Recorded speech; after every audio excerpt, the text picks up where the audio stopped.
Don showed up for his arraignment, entered a plea of not guilty. There'll probably be some type of order set saying you're going to go to trial on such and such date. Here are the deadlines. But a couple of things. One, Abby Lowell's, the Fed seized his cell phone. They took Don's cell phone and said they now have a search warrant for that phone. Your thoughts about that? Because I thought that was very interesting.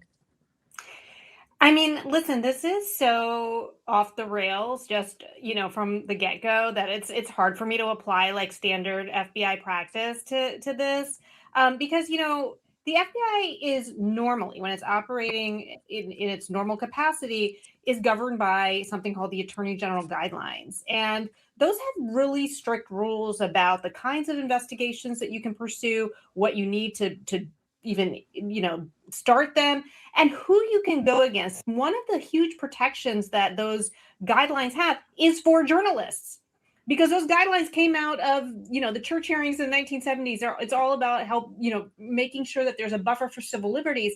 So the fact that they have even, opened an investigation or bringing charges against a journalist and getting a search warrant. I mean, I guess what they would be arguing is that there's evidence of this conspiracy, right? So they are saying that this is a conspiracy. I mean, again, this would be considered a highly intrusive technique. It normally wouldn't be authorized unless it was, a very serious type of investigation. So this is not normal, but that is what they will claim in their search warrant affidavit, or did claim likely that they were going to get. They're trying to see whether he had conversations, that go to him being in cahoots with the people that were there, as opposed to a third party kind of observer. The conspiracy part. Well, maybe I should bring in now the guy that I want to hope maybe I should have scrubbed my text messages with, and that's Don Lemon. Don, you want to let us know? Should I scrub my text with you? All that shit talking I've been doing, maybe I should have scrubbed those texts. Don, man, look, this is your show, my friend. I have just been keeping the seat warm along with others. Oh, you're anchoring it. We are good to see you. We're so happy to see you. Tell us what's going on. How you doing, man? I'm doing okay, and I'm so grateful that you guys are here. You are anchoring the show, so you take the lead. I'll answer as many questions as possible. I couldn't have asked for a better panel. Hi, before I saw Sam recently, but Asha, I haven't seen you since we worked together. I know. It's so great to see you. So good to see you. Thank you for doing this, Sam. I'll just say, I wake up to you in the middle of the night because my YouTube constantly repeats your show. I'm sorry about that. Of all the things you've been through over the past several weeks, that could be the worst. Well, I know, but luckily there's you, and then there's Joy, and it just keeps repeating you, Joy, and then me, and then you, Joy, and then me. And I'm like, that's just how I like it. But what I will say is that because it was a little bit herky-jerky there, and there were people speaking over at the podium, and I didn't want to go over there and interrupt them. But also, I just wanted to be clear. I'll talk about this on my show for as much as I can talk about it, but I don't want to fight this in the press. I'm going to fight this in court.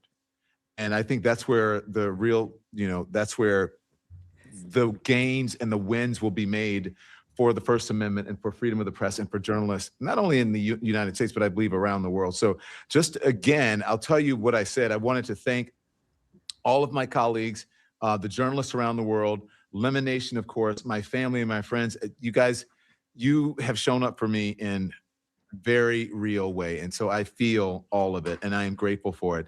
And as you know, we've all been doing this for a while. But for 30 years, I've been a journalist, and the power and protection of the First Amendment, I believe, has been the underpinning of my work. The First Amendment is there for a reason. It's first for a reason, freedom of the press, first for a reason, because it's the bedrock of our democracy. I believe without the freedom of the First Amendment of the Constitution, everything else just sort of wobbles and crumbles. And so I think that the events that happened before my arrest and what's happened since, it really shows what this administration, finally, that people are realizing what this administration is all about. And for them, you guys, and you can respond to this, the process is the punishment here. They don't care about the outcome. So like all the people in Minnesota, the great people in Minnesota and around the country, I just want to tell you, and around the world, I'm not going to be intimidated. I'm not going to back down. I'm going to fight these baseless charges, and I'm not going to be silenced. And so I will hand it back to you, Katie Fang, who's masterfully managing this hour. Well, I actually am grateful that you were able to restate your release or what you wanted to say, because it was kind of hard to hear it when you were coming outside of the courthouse. But number one, Don, everybody's here in support of you and in love. And number two, you did see everybody who showed up outside of that courthouse, Don. They were making it clear and they were chanting, "Protect free speech." And I respect that you want to fight this in the court of law. You do have an incredible defense team that I've been talking about since I have been hosting in your stead. But Don, I wanted to ask you to give some flavor to the Lemon Nation that's tuning in. Can you let them know what it was like to go in for the arraignment, like what it was like to go into court? Yeah. So I showed up and immediately everyone is out there and they're asking questions, and I want to answer like everyone's questions, but good counsel will tell you, keep your mouth shut, right?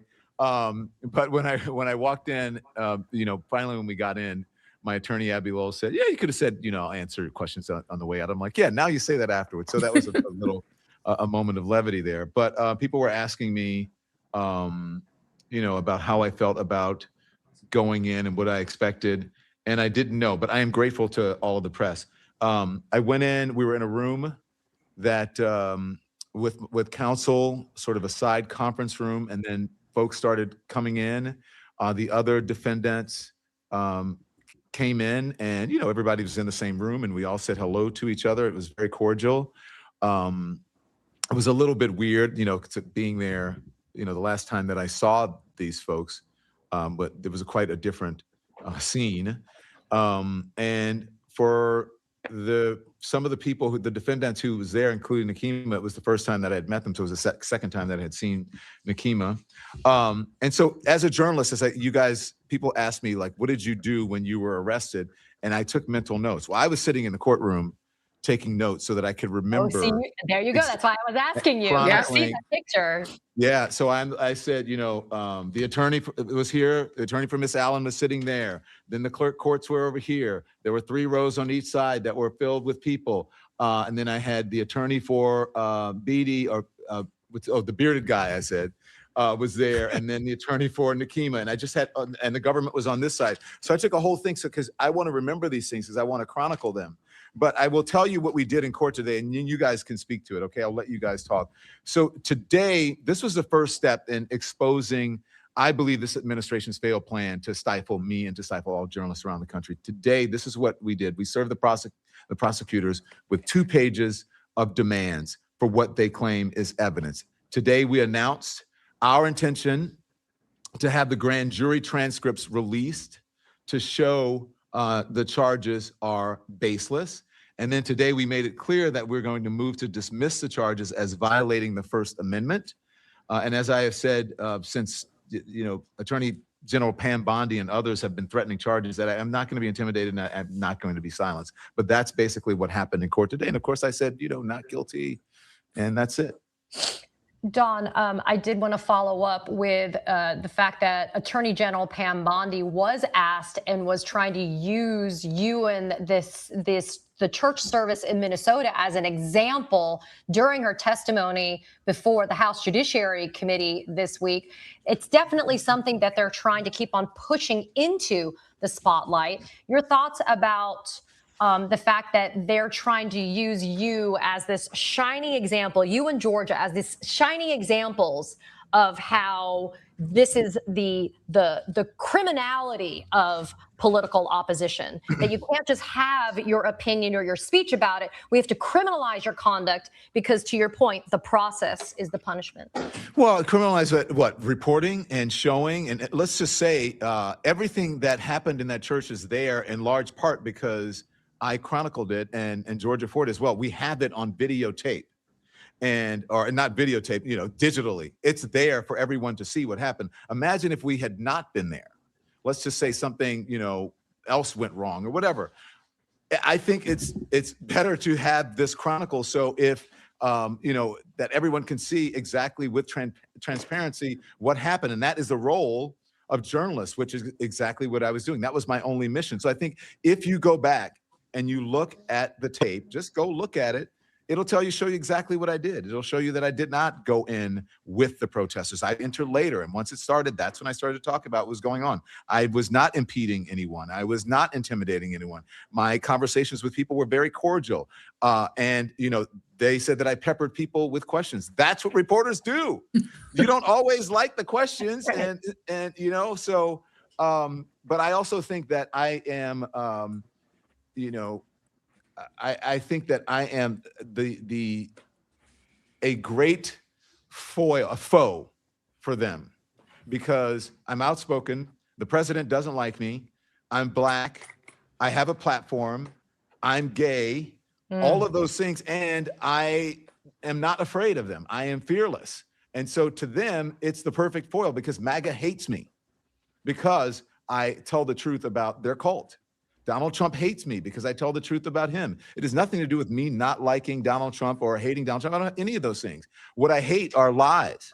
What I am, if someone asked me recently, are you an advocacy journalist? And I said, I'm not an advocacy journalist, but I do advocate, if anything, for the truth. Yeah. And so they don't like me. And also, let me just say this, for those of us who are here now in independent media, they have neutered corporate journalism, corporate media. And so now the people who are closest to the ground without the gatekeepers are people like us. That's Are right. people like Sam, Sam, look, you've been doing this forever. You've been in this, doing it. I don't mean that you're old. We're all both people of the same, but you paved the way for people like us. You showed us that it is possible to be independent, that you don't have to be with a big network. You can tell the truth. You can inform people without corporate influence and without the gatekeepers. And so I think that is also part of their biggest concern. They're trying to shut us down and chill whatever part of the media is left. And I believe that is independent journalism. Could I ask, I just, because I think your point that the process is the punishment is right on target. I mean, and I think every reason that you ticked off for them to come after you, like, I think it was not a coincidence. Had had anyone else not been there with your profile, I think I don't know that they would have chosen those people to prosecute. But I am curious, and to the extent that you can talk about this, because you obviously have a strategy, and I think like the going after what their transcript in the grand jury, hugely important as a political matter, right? Like, because there's a legal fight and there's a political fight, and you say you don't want to fight this in the press, and I imagine there's reasons beyond. But I imagine there are legal reasons, in terms of your strategy. But I am curious about that, because they want to show that they can put you through this process as the punishment. They're going to lose this case in one form or another, and whether it's on appeal or whatever stage, because it's so ridiculous. But they want to be able to show that they can, bully you, and obviously you're not being bullied. But I'm curious as to like the venue in which you see these fights taking place. How do you make that determination as to like how you're going to push back on it? Well, I mean, look, I think my attorney, I have great counsel, and I think that they're better at fighting the legal part of it. What I am most concerned about, obviously, personally, and actually for this case and for the country, is winning this case. And the best way to win it is in a courtroom. So when I say that, I don't want to be in a position where I say or do something wrong that jeopardizes. It's not just for me, but for everyone. This is a moment that I think is important, that we have the right outcome for our country, for our democracy. And I don't want to be in a position, especially coming out when everyone's hot and they're asking me all kinds of questions. And I don't want things to get convoluted.